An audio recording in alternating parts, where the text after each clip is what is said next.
जो उनको प्रसन्न गुरु की दया मुफ्त में मिलती है, लेकिन यह है कि उनको खुश करना। अरे घर में रहते हो, लोग सेवा करते हैं, नौकर चाकर रहता है, जो बच्चा अच्छा होता है माँ बाप की सेवा करता है उसको खुश हो जाए। जब ये बचपन से पैदा होता, कुछ करने लगा, सेवा करने लगा, आज्ञा का पालन, तो माँ बाप उस बच्चे से खुश रहते हैं। बाकी और बड़े होते हैं तो कुछ नहीं करते, उनसे कुछ नहीं।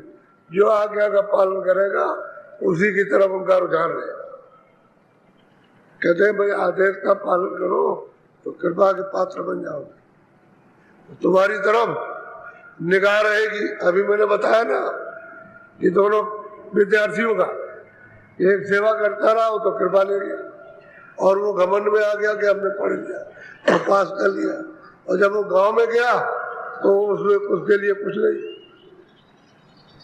उसको ऐसा उच्चारण संस्कृत का और बोध का करता था कि वो कुछ नहीं, ना के बराबर। ऐसी ये कृपा होती, ऐसे ही अपनी आध्यात्मिक दूसरी विद्या इस कृपा से मिले, बगैर कृपा के नहीं मिल सकती।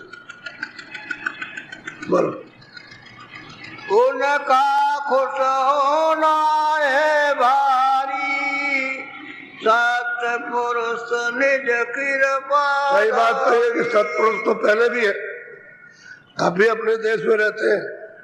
कहते हैं कि जब वहां से वो आते हैं और इनको खुश कर लो गुरु को, तो कहते हैं सत्पुरुष खुश हो गए।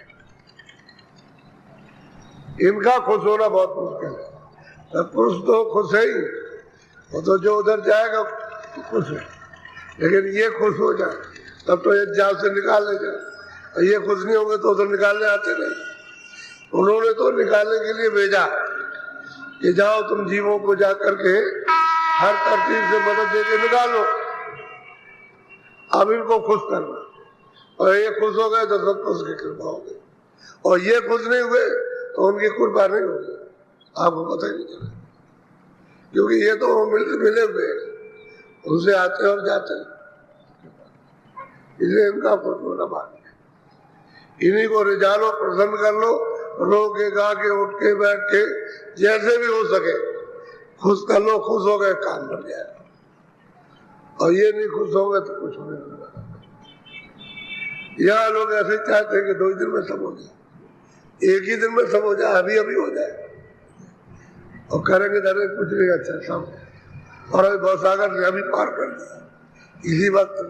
अरे कुछ करोगे धरोगे, कुछ करो धरो, इतने दिनों से तो मेहनत कर रहे हो, जुग जुग बीत गए, अभी तक तुमने दम नहीं तोड़ी, और फिर इसी में लगे पड़े हुए। ये बात थोड़ा बहुत तो वो नहीं समझोगे, इसलिए उनका खुश होना पड़ता है। सत्पुरुष की कृपा हो जाए कि सत्पुरुष तो यहाँ कभी आते नहीं, वो तो वही रहते हैं। उन्होंने तो अपनी शक्तियां भेज दी और उनसे तपस्या कराई, तपस्या करा के उनसे खुश हो गए, उनको सब मसाला और सुरतों का भंडार उनको एक छोटा सा दे दिया और कहा कि अच्छा तुम अपना वहाँ